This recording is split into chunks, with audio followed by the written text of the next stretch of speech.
Have you ever achieved something you worked incredibly hard for, only to look around and realize the person you expected to celebrate you looked disappointed? Not angry, not upset, just disappointed. Have you ever noticed how some people clap for strangers but struggle to clap for you? How they encourage everyone else but find a reason to criticize every achievement you make? Today's story is about a woman who discovered that the person secretly hoping she would fail wasn't a stranger. It wasn't an enemy. It wasn't a competitor. It was someone she loved and trusted with her whole heart. And by the time she realized it, years of self-doubt had already stolen pieces of her confidence. This is the story of Maya. Don't play with it, don't be dishonest. Still not understanding. Maya had always been ambitious. Not because she wanted fame, not because she wanted to prove anything. She simply believed she was capable of more. She worked a full-time job during the day. At night, after putting her children to bed, she sat at a dining table building a small business. There were nights she slept only 4 hours. Nights she cried from exhaustion. Nights she wondered if she should give up. But she kept going. And through every late night and every sacrifice, one person was always there. Her husband, David. At least physically. Emotionally, that was another story. When Maya first shared her business idea, David laughed. A lot of people start businesses, he said. Most of them fail. The words hurt. But she convinced herself he was just being realistic. Months later, she made her first sale. Excited, she ran into the living room. "David, somebody bought my product." She expected a smile, a hug, a congratulations. Instead, he shrugged. One sale doesn't mean anything. Her excitement disappeared almost instantly. Still, she kept going. Weeks became months. Months became years. Her business slowly grew. Customers loved her work. People recommended her services. Money started coming in. Yet, something felt strange. Every achievement seemed to make David more uncomfortable. When she got her first newspaper feature, he barely looked at it. When she won an award, he said, "The judges probably felt sorry for you."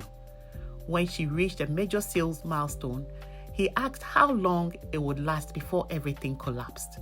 It was never direct enough to call abuse. Never obvious enough to explain to friends. Just small comments. Tiny cuts. Little wounds. Over and over again. Whenever she succeeded, he found a reason to minimize it. Whenever she celebrated, he reminded her of what could go wrong. Whenever she felt proud, he made sure she felt small again. At family gatherings, he joked about her business. She thinks she's a CEO now. Everyone laughed. Maya laughed too. But instead, she felt embarrassed. One day, after years of hard work, Maya received life-changing news. A national retailer wanted to stock her products.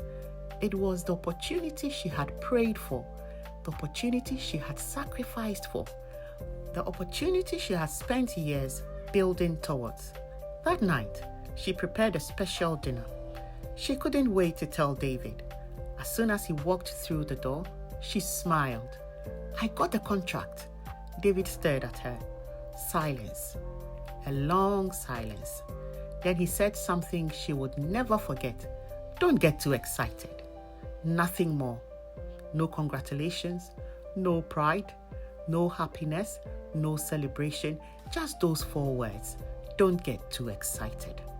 That night, Maya sat alone in the kitchen. For the first time, she allowed herself to acknowledge a truth she had been avoiding.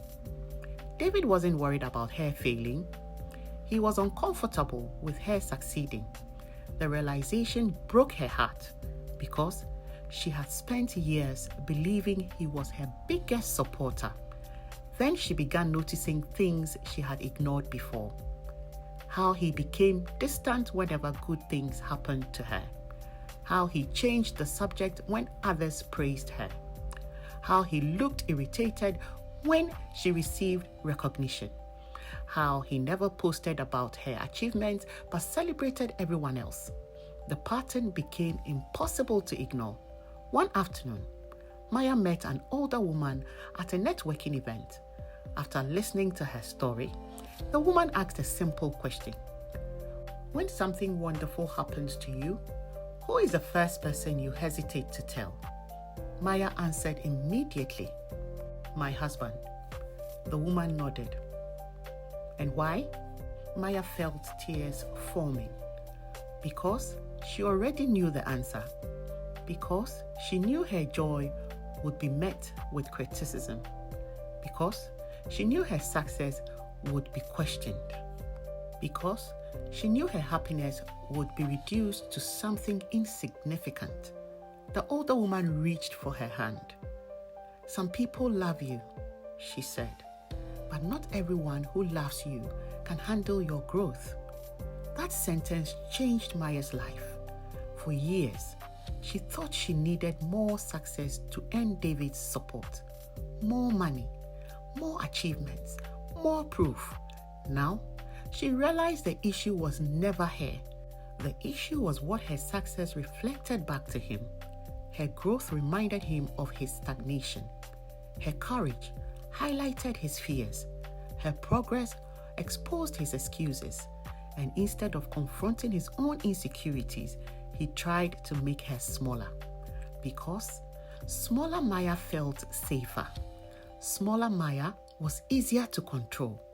Smaller Maya didn't challenge his comfort zone. But Maya was tired of shrinking. She was tired of apologizing for her dreams, tired of making herself less impressive so other people could feel more comfortable, tired of pretending her achievements were insignificant. For the first time, she stopped seeking validation from someone determined not to give it. She stopped explaining, stopped defending, stopped asking for approval, and something beautiful happened. She became free. The more she focused on her purpose, the stronger she became. The more she celebrated herself, the less his comments affected her. The more confidence she built, the less power his negativity held. Years later, standing on a stage accepting a major business award, Maya looked out into the audience.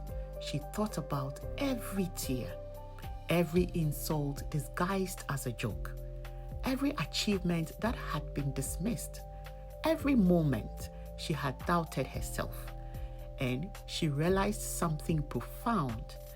Sometimes the greatest victory isn't building a successful business. Sometimes the greatest victory is refusing to let someone else's insecurity become your identity. Because not everyone will celebrate your growth. Not everyone will cheer for your success.